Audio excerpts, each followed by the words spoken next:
This partly finished design calls for the installation of a tall deciduous tree in this place here, some paving, some seating here, and on these zones through here we want to put some artwork. The whole area is to be an artwork contemplation area, and we may well install some other artwork in the garden zone, but we're talking here about the lawned area. Let's have a look at the whole concept. You can see if we zoom extends, see the design is by no means finished. But if we look at the zone for the art display, I want to show you that the plant database feature can help us find images that illustrate what we have in mind. So these are to be special places where we're going to put a bit of artwork that give the impression of reeds, of yellowish reeds.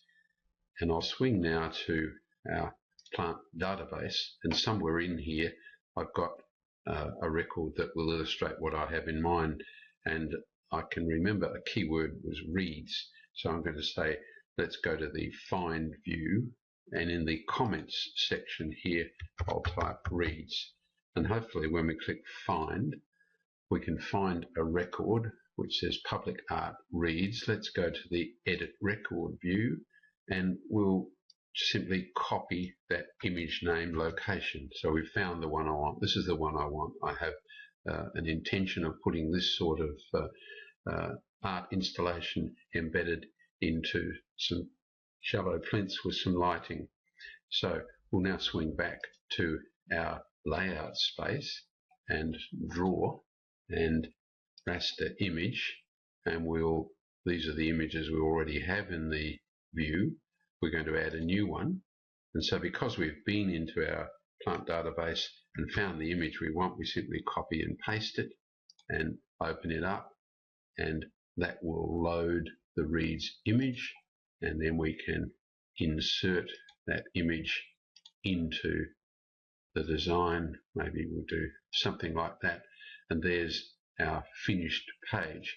We can simply go File and Print now and select paper. You could print part of that, but paper makes sense to me, centering the print, and we can go OK, and that will in fact produce a PDF file that I can send to the client to give the client some idea of what I have in mind. So I hope that gives you a little bit of an idea of how you might use the plant database feature along with your CAD software. In order to soften the image a little more, I think I might turn on a grid layer. So I'll turn it on.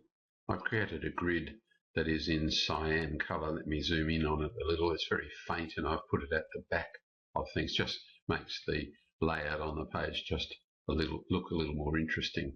And I'll print that now and hopefully show you the finished result. Well, here's the finished result, a high resolution PDF file that we can send to the client to get their reaction to the design ideas that we're putting forward. Well, as we develop the design, we add more and more layout views. Here, if we zoom in over here, is a design for the seating that will be placed in that contemplative area, and I've created another layout which, as you can see here, just gives the information on the seating itself, a plan side and front view for the proposed seat that we want to place in that art display area.